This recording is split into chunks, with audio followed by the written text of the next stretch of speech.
নমস্কাৰ, আজি মই ফুলকবি আৰু এগৰ ৰেচিপি এটা লৈ আহিছোঁ।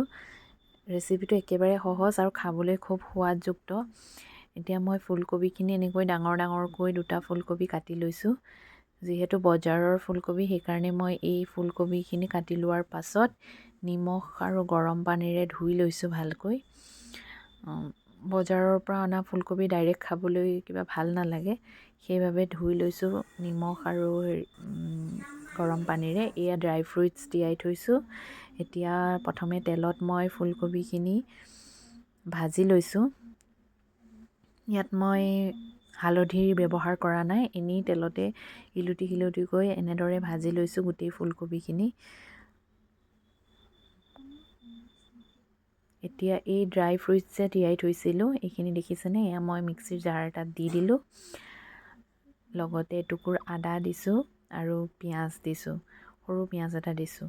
আৰু এইফালে বাতিত মই শুকান মছলা, জিৰা আৰু ৰেড চিলি পাউডাৰ, ক্ৰীম অকণমান লৈ ফেটি লৈছোঁ ভালকৈ। এয়া দেখিছেনে, এনেদৰে ভালকৈ মই ব্লেণ্ডাৰে ব্লেণ্ড কৰি লৈছোঁ। তাৰ পাছত কেৰাহীখন বহাই ডিমখিনি অকণমান তেলতে ইলুটি সিলুটি কৰি দিছোঁ। ইয়াতো মই হালধি দিয়া নাই।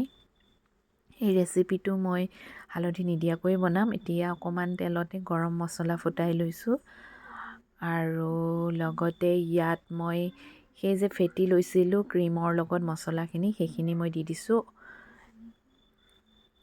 অকণমান পানী অকণেৰে অখালি গোটেইখিনি দি দিছোঁ। দি পেলাই ভালদৰে লৰাইছোঁ।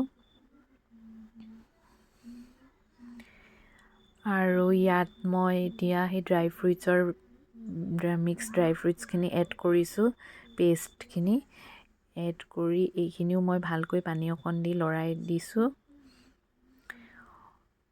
এয়া দেখিছেনে, এইখিনি অকণমান উতল আহিবলৈ দিম।